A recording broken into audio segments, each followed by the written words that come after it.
Alright guys, I got Sammie out here. I just pulled Sammie out. I threw a little bit of food in the box for him. And I want to show you something.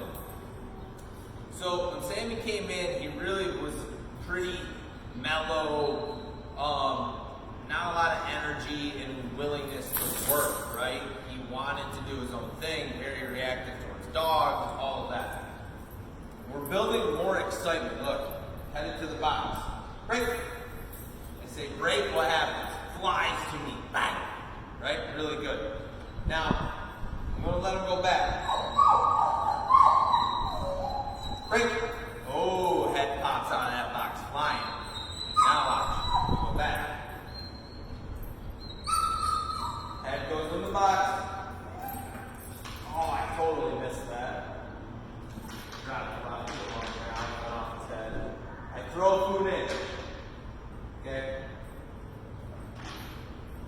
Get him excited. This is where he gets a lot of his food. Rewarding on shorts. Over, over, over.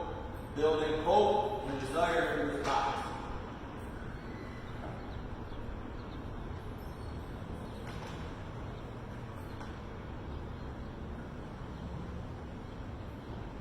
Pick up that kibble.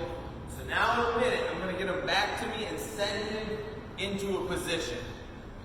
Place, sit down, whatever, and then let him go to the box, right? I'll put food in it, and then I will let him go to it. You're going to see him with a little more speed and pep in his step. Sammie. Good. Let's go. Sit. Place. Gotta stay there. I walk away. Must stay. Food goes in the box. He's a big dog. It's a lot of kibble. I can throw a bunch in there. Oh, place.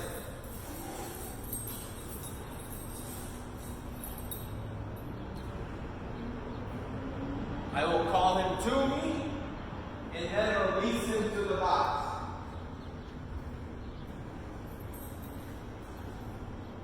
He has to stay, but you can see he's he's getting excited.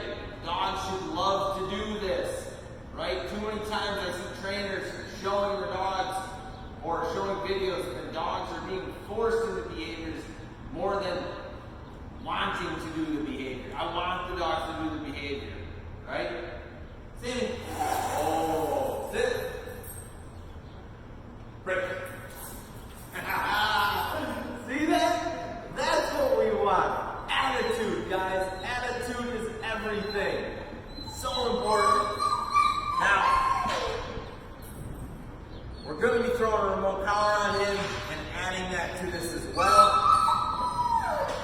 I can even give him a pop right now and say if he has a remote collar on, I can give him a skim throw food, right? And reinforce that collar with the food.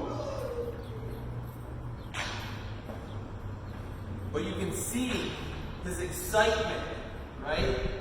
That hope is coming. It's taking a little while. We've had to cut back food a little bit. Not a lot. This dog eats a lot of food, right? So we've been feeding more like 5 cuts instead of 6 at times. But that's slowly going back up. Once you get a dog to understand the system on existential food, man, you can feed a dog all day long, right? He's a big dog. I don't want him to be losing a lot of weight. We got to be very careful on that. I can call him off. I have a leash on. Sammie. Good. Place.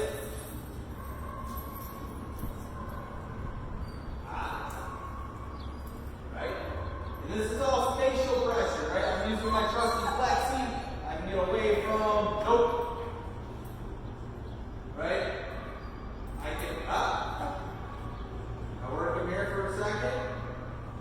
Right? You see, he wants to get off. He wants that. Impulse control. Very important. I want hope for that. There has to be more hope for that.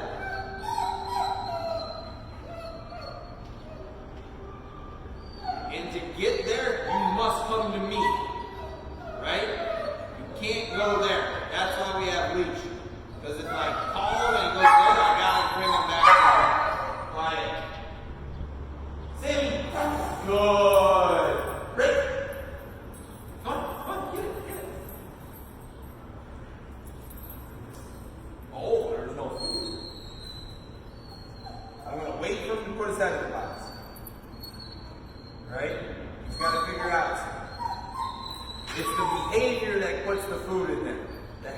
to go in the box to get it.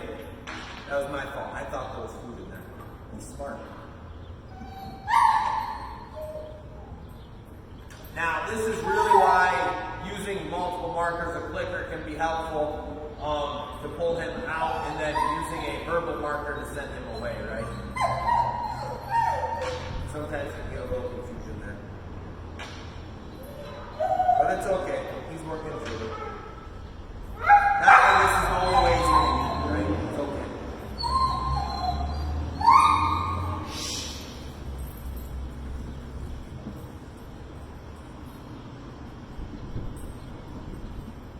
Do one more rep here to show you. This time we'll release him straight to the box. From place. Continue. Place. Right?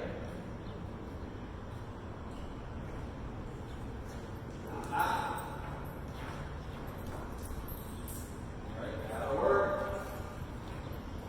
Right? You can see impulse control. Now, in the past, this wasn't as bad, but because he's getting so much hope these days through food, he's like, I want to get there, I want to get there. So he's pushing it a little more. That's when the impulse control has to start kicking in, and we have to make sure we can correct him, right? But he has to understand the language to do that.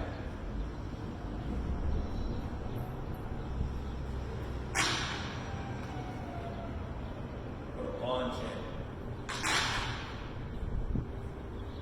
I want eye contact before I release.